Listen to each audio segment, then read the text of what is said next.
سبحان الذي اسرا بعبده ليلا من المسجد الحرام الى المسجد الاقصى عرش پہ تازہ چھیڑ چھاڑ، فرش پہ طرفہ دھوم دھام، کان جدھر لگائیے تیری ہی داستان ہے۔ میں سب سے پہلے آپ کو مبارکبادی پیش کرتا ہوں کہ اللہ تبارک و تعالیٰ نے تمہیں اجالوں میں رکھا اور قبر میں بھی اللہ میرے مصطفیٰ کا اجالا نصیب فرمایا۔ جن راتوں کو تم نے اجالا کیا ہے یہ میرے مصطفیٰ کی یاد میں اجالا کیا ہے۔ ہاں، لوگوں کو آج ہزار اعتراضات ہونے دو، معراج کہاں سے ثابت ہے، معراج کی شب میں مسجدوں کو لائٹنگ کیوں کیا جاتا ہے، یہ سب اعتراضات چھوڑو، یہ ایمان و نفاق کی بات ہے۔ میں تو یہی بات جانتا ہوں کہ تمہیں تمہارے چور بیٹوں کے برتھڈے پر سجانے میں کوئی اعتراض نہیں ہوتا، تمہارے ناجائز ہیپی اینیورسری میں سجانے کو کوئی اعتراض نہیں ہوتا، اور ہمیں کائنات کے دولہا کے آنے پر سجانے میں یہ اللہ تعالیٰ کی عطائیں اپنے اپنے نصیب کی بات ہے۔ تمہیں چوروں کی خوشیاں مبارک، ہمیں رسول پاک کی معراج میں ہم نبی پاک صلی اللہ تعالیٰ علیہ وسلم سے ریلیٹڈ ہر چیز کی خوشی دھوم دھام سے مناتے ہیں، اور اللہ نے سنیوں کو ہی یہ حصہ عطا کیا ہے، میلاد بھی تم ہی مناؤ، معراج بھی تم ہی مناؤ۔ میرے آقا صلی اللہ تعالیٰ علیہ وسلم کو اللہ نے بہت ساری خصوصیات عطا کی، سب حضور نے قوم میں نہیں بتائی، حضور کو بہت کچھ عطا کیا گیا ہے، سب امت کے سامنے میرے آقا نے نہیں بتائی، لیکن معراج کا سفر حضور کر کے آئے، بتانا کیا ضروری تھا؟ حضور کو اللہ نے نوازا ہے، نبی پاک صلی اللہ تعالیٰ علیہ وسلم کو قرب میں بلایا ہے، ساری نعمتیں اللہ نے اپنے حبیب کو عطا کی، لیکن آ کر کے میرے آقا نے امت کے سامنے رکھا کیوں، بتایا کیوں؟ اسی لیے کہ اب دیکھا جائے گا مومن کون ہے، منافق کون ہے، یہ بتانا حضور پاک صلی اللہ تعالیٰ علیہ وسلم کی سنت ہے۔ اور جو آج بھونکتے ہیں ان مولویوں کو میں کہتا ہوں، حضور نے معراج کا واقعہ خود بیان کیا، آج تک سنیوں کی مجلس سے جو عالم بیان کرتا ہے وہ میرے مصطفیٰ کی سنت پر عمل کرتا ہے۔ میرے عزیزوں، معراج کا سفر جو ہے وہ حقیقت میں ایک معجزہ ہے۔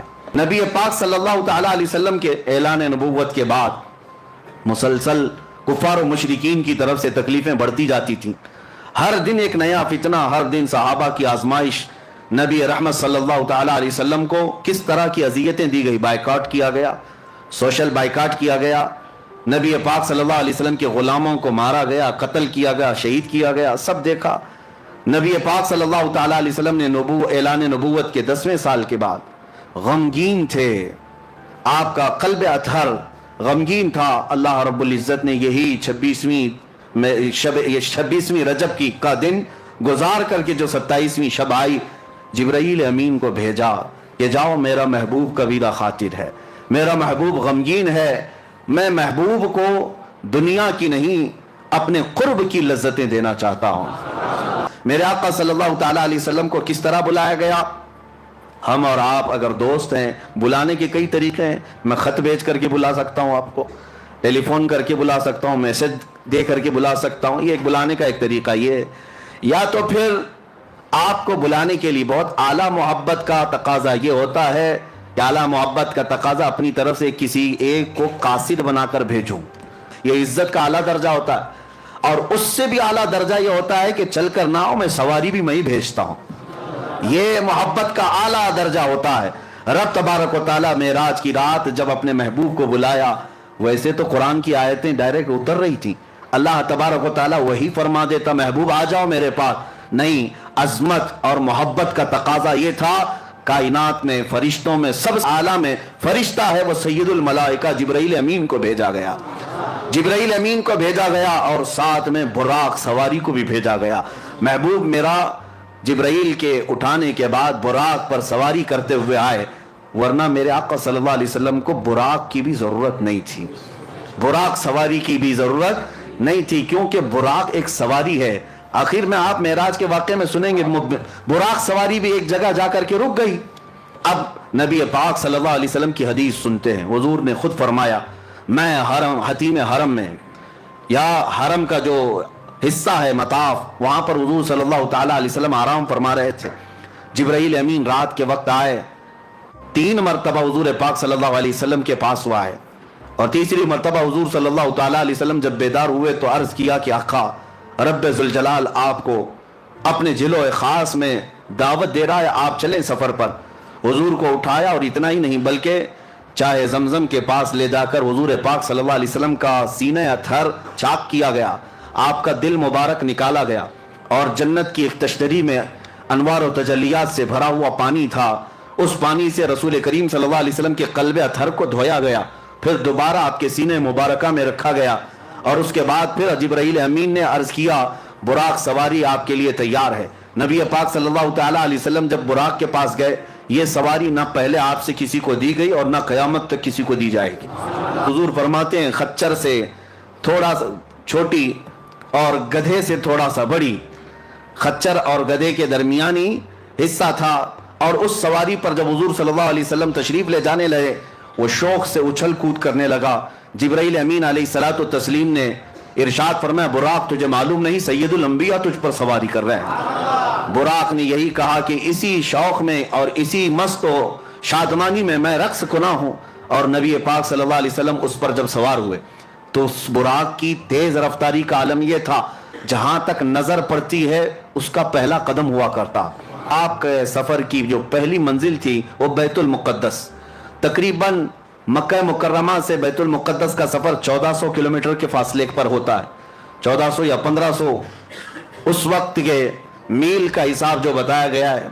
عزیزان گرامی، جب رسول کریم صلی اللہ تعالیٰ علیہ وسلم وہاں پر تشریف لے گئے، جبرائیل امین دروازے کے باہر کھڑے ہو گئے اور حضور صلی اللہ علیہ وسلم اپنی سواری سے اترے۔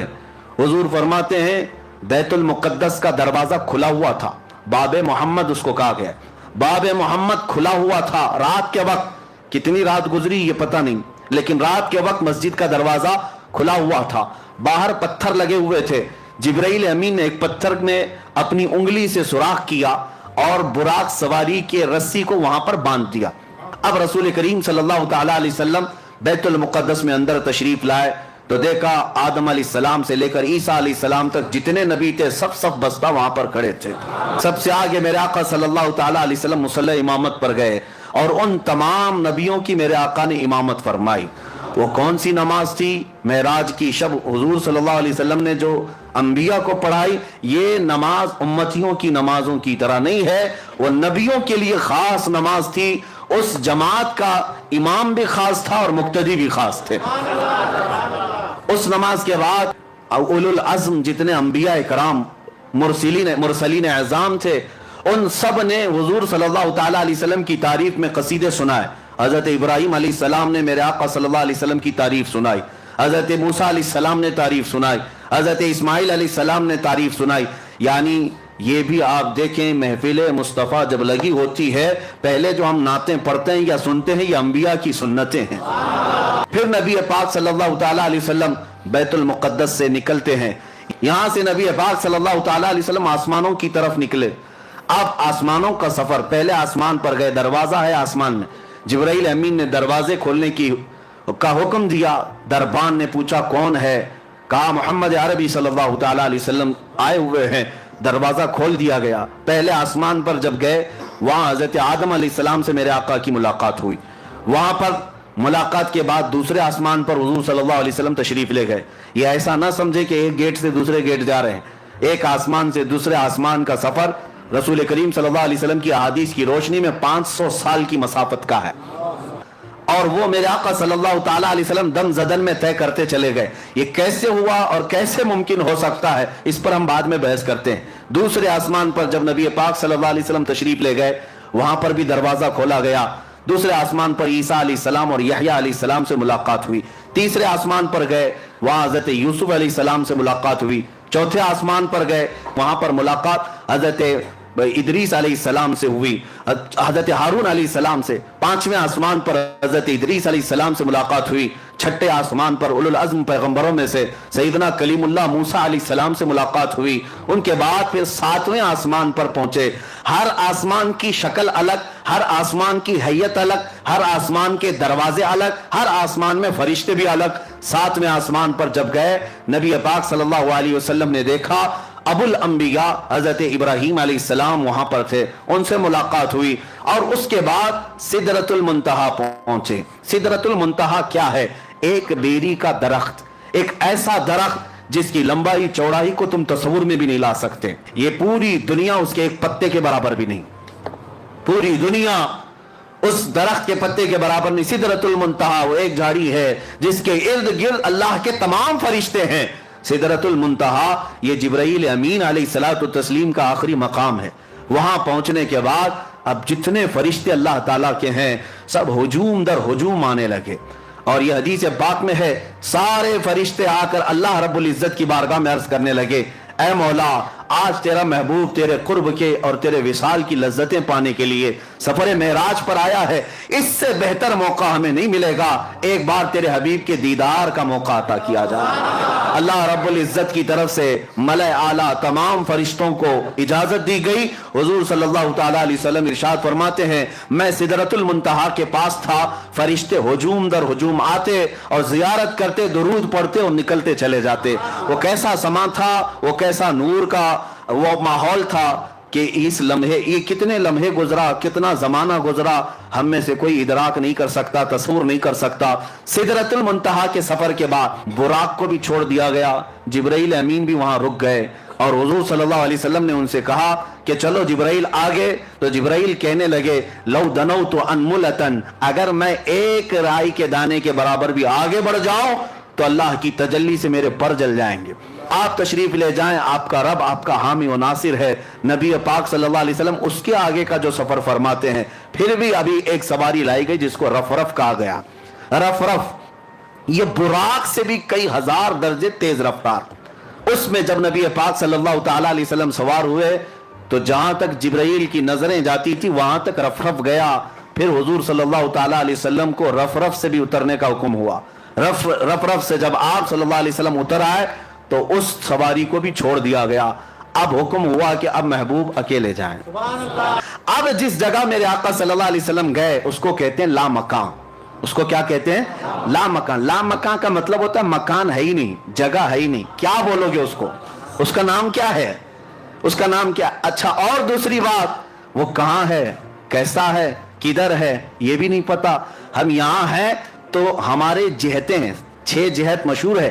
جہت کس کو کہتے ہیں؟ ڈائریکشنز کو. ایک سامنے, ایک پیچھے, ایک دائیں, ایک بائیں, ایک اوپر, ایک نیچے. اس کو جہت کہتے ہیں. سامنے ہونا, پیچھے ہونا, دائیں ہونا, بائیں ہونا, اوپر ہونا, نیچے ہونا, یہ جہت ہے, یہ سمت ہے. نبی پاک صلی اللہ تعالیٰ علیہ وسلم جہاں تشریف لے گئے وہاں کوئی جہت ہی نہیں, کوئی جہت نہیں. وہاں سامنے بھی نہیں کہہ سکتے, پیچھے بھی نہیں کہہ سکتے, دائیں بھی نہیں, بائیں بھی نہیں, اوپر بھی نہیں, نیچے بھی نہیں. یہ صرف مکان میں ہوتا ہے, لا مکان میں نہیں ہوتا.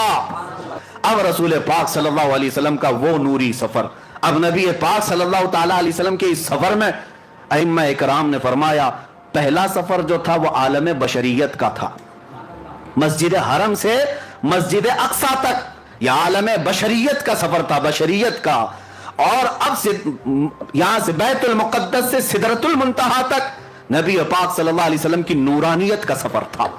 اور سدرۃ المنتہا سے عرش الہی اور لامکاں کا سفر حقیقت محمدیہ کا تھا. اب اس حقیقت محمدیہ کو کوئی پہچان نہیں سکتا. بشریت بھی میرے آقا میں ہے, نورانیت بھی میرے آقا میں ہے, اور حقیقت بھی میرے آقا میں ہے. اور ہر جگہ کا لباس الگ ہے, اور ہر جگہ کی معراج ہوئی. ہر جگہ کی معراج کسے کہتے ہیں؟ عروج کو, بلندی کو. ہر جگہ وہ چیز میرے آقا کو دی گئی جس کو عام انسان کر ہی نہیں سکتا, عام انسان کر ہی نہیں سکتا. بشریت میں میرے آقا کو ایسا لے جایا گیا کہ مسجد حرم سے مسجد اقصی تک کا سفر کتنے چھوٹے لمحے میں کرایا گیا. کیا کوئی یہ بشر کر سکتا ہے؟ اب بیت المقدس سے سدرۃ المنتہا کا سفر یہ نورانیت کا سفر ہے, اور وہ سفر بھی کوئی فرشتہ بھی نہیں کر سکتا. اب سدرۃ المنتہا سے رب ذوالجلال کی وصال اور قرب تک کی سب کا سفر یہ حقیقت محمدیہ کا سفر تھا. وہاں بھی معراج, حضور کی بشریت کی بھی معراج ہے, نورانیت کی بھی معراج ہے, اور حقیقت کی بھی معراج ہے. اب میں آپ کو بتاؤں حضور رفرف کو چھوڑ کر پھر آگے کیسے گئے. حضور پاک صلی اللہ تعالیٰ علیہ وسلم فرماتے ہیں تنہائی کی وجہ سے بے چینی ہوئی, گھبراہٹ ہوئی. کسی کو ہوتی ہے بشریت کا تقاضا ہو, یا ایسی جگہ پر پہلی مرتبہ آمد جو جگہ ہی نہیں, وہاں کیا ہے, صرف نور ہی نور ہے. نبی پاک صلی اللہ علیہ وسلم جس لامکان میں گئے تھے وہ نور علی نور ہے, وہاں کوئی سمت نہیں تھی. اب نبی پاک صلی اللہ تعالیٰ علیہ وسلم جب آگے بڑھنے لگے پھر رک گئے, آگے بڑھنے لگے پھر رک گئے. اے محبوب اب رک جائیں, آپ کا رب خود قریب آ رہا ہے.